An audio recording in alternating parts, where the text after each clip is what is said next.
What's up, everyone? My name's Chris. I'm one of the coaches from Natural Physique Sciences, and I'd like to welcome you to a new series that I'm starting called Neutral Mindsets.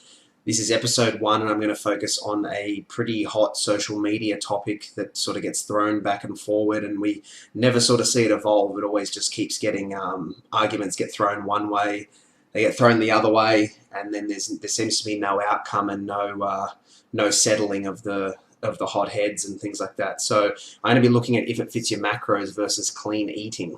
Okay, so neutral mindsets. This series, basically, I'm going to be exploring various fitness related topics with a neutral stance.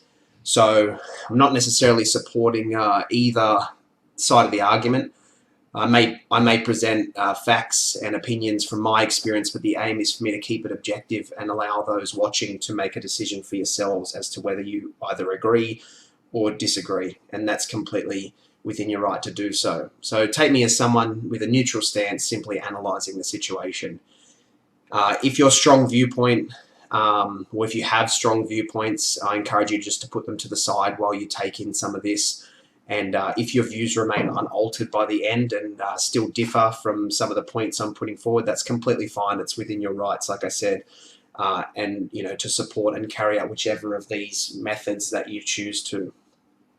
You would have seen some of our other series that have come out recently that obviously touch on a lot more science-based topics and things like that. So subscribe to our channel if you'd like to see some of that regular science-based content. But I really wanted to make an effort to put out some things that are a little bit more applicable to in general to everyone in the fitness industry, regardless of whether you choose to adapt a scientific approach or whether you choose otherwise. So, all right. So, if it fits your macros versus clean eating, it's basically become almost like a religious cult, it's almost become like a religion or a cult following. Both sides basically desperate for the other side to publicly announce something via social media so that a gang of followers from either side can jump in and have a go, and it's basically hell for leather against each other. My beef with religion and things that are similar has always been that it often creates more problems than it solves. And I don't mean to offend anyone that has strict religious views or anything like that. Again, just analysing from a neutral perspective, I think it's great to place faith in something, but I don't believe that it's right to push your beliefs onto other people. So it's all about worrying about your own goals and what you believe is going to be ideal to assist in achieving those goals. If everyone basically followed their own ideals and refrained from pushing beliefs onto other people so heavily, would it really matter what protocol they followed in terms of nutrition? So in the fitness industry, let's not take just people in the fitness industry. Let's take people that also are making a conscious effort to really better themselves physically. So I think if we look at it from that perspective, we're all in this together, and we should all support one another in an age where sedentary lifestyles are creating the majority of diseases and disorders that are around. So at the end of the day, is it a lot of us that are in the industry or that are doing this are competitors, but is it really just about winning? So these, like I said, these very principles and arguments often come from people that are following principles for the purposes of competing. And so arguments often center around which of these protocols produce the most winners. So let's analyze that from a logical and common sense perspective. So not everyone is going to win. That's regardless of what method they choose to follow as their so basically, utilizing this as your primary argument for one side versus the other, I don't feel it has much merit. It's not really about winning. It's about achieving goals and bettering ourselves. So to truly win, we just need to become better than we were before. And I think that's what the focus needs to go on, not just who comes away with a plastic first place trophy. And if we look at these more carefully, are they really that different? Let's have a look at a few of the common differentiations between these methods to determine, whether they really are that different. Keep in mind the only way we can make a really objective analysis is to look at these methods when they're carried out rationally. Either method can obviously be taken to extremes, and that's where I feel the issues and major discrepancies occur. It's also the only reason either of them could really be considered unhealthy. It's because they're taken way out of the context to which they were designed to be carried out. So, explanations from extremists involving simplifying complicated processes in the body to validate beliefs is also not the answer. So saying something like you eat complex carbohydrates to avoid insulin spikes, which will lead to fat gain, is both inaccurate and highly misleading. It doesn't validate the argument for placing preference on eating whole foods over processed foods. And it's the same as saying flexible dieting allows me to eat whatever I want within the confines of my macronutrient targets. So I'm going to go out of my way to construct my diet just on, processed foods. So, let's take out, whatever's going to work, regardless of what will work. Is this really healthy? Not really. Nothing in extremes is healthy because it eliminates balance. And if there's balance, then these methods are really, they're barely different. Clean eaters, let's have a look. They generally eat like usually a set meal plan, constructed mostly of whole foods, and that's probably for about 6 to 7 days of their week.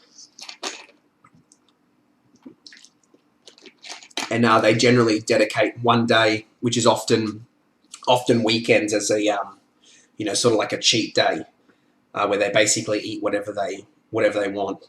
Now, if it fits your macros on the contrasting side, when carried out rationally, again, it's no differently. They again usually construct most their diet from whole foods, but they integrate what would be their cheat day, and they basically portion that one day, which would be a cheat day, but they spread it out and integrate it into their normal week. So instead of dedicating one specific day where they'll have cheat meals where they'll eat whatever they want, which is obviously normally going to be comprised of foods that that particular person enjoys, which for a lot of people that's going to be processed foods, things like that.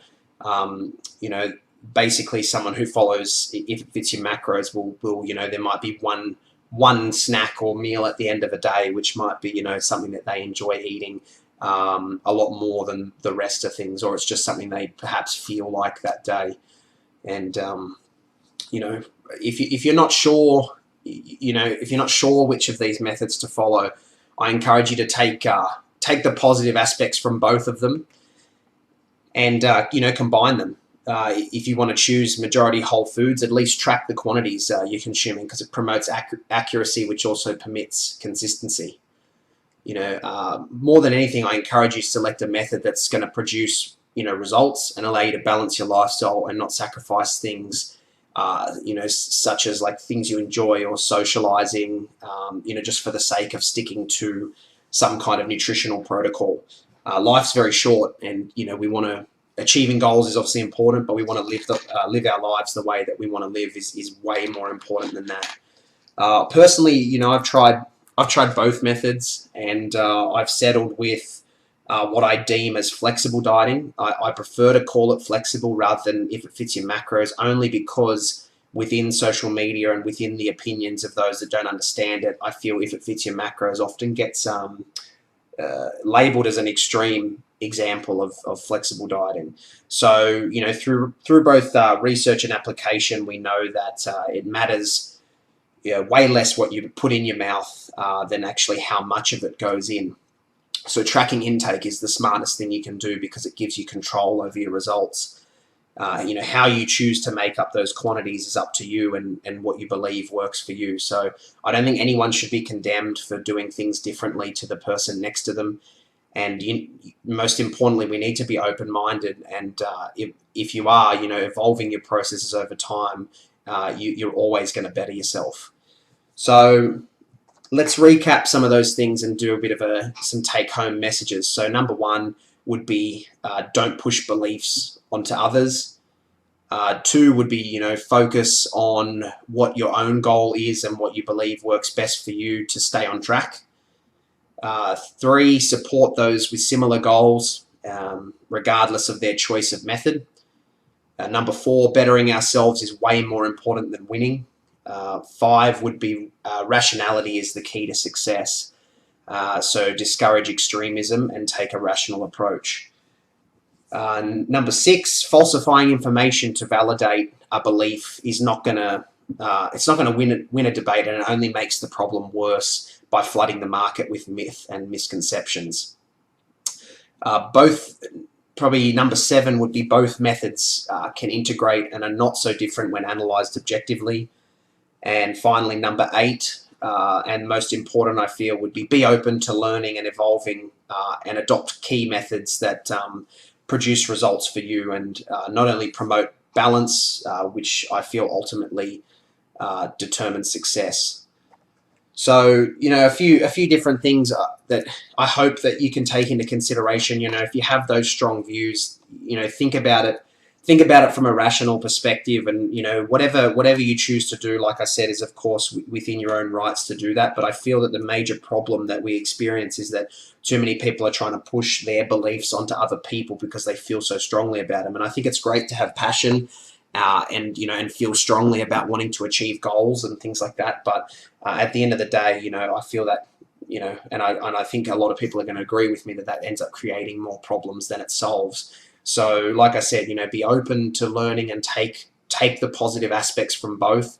And like I said in that last key point is, make sure that it's something that produces results for you, most importantly, and that way it'll promote balance. Because if you feel that you need something to just follow, like a meal plan or something like that, then there's nothing wrong with that. If that's how you want to do things, and as long as it doesn't distract away from things that are important, within your lifestyle and your schedule, then by all means, stick to that. So, that's really it for episode 1 here. I hope you guys enjoyed the content. I'm going to be talking about a few more topics like this, over the coming weeks. And if you like some of our content, please subscribe. We've got another series, our myth busting series, and a few others. Like I said, dealing with more of the science and how we apply that science to to better ourselves when it comes to improving. Or working on our physical goals and competition goals, of course. And we look forward to putting more of this stuff out, and catch you guys soon.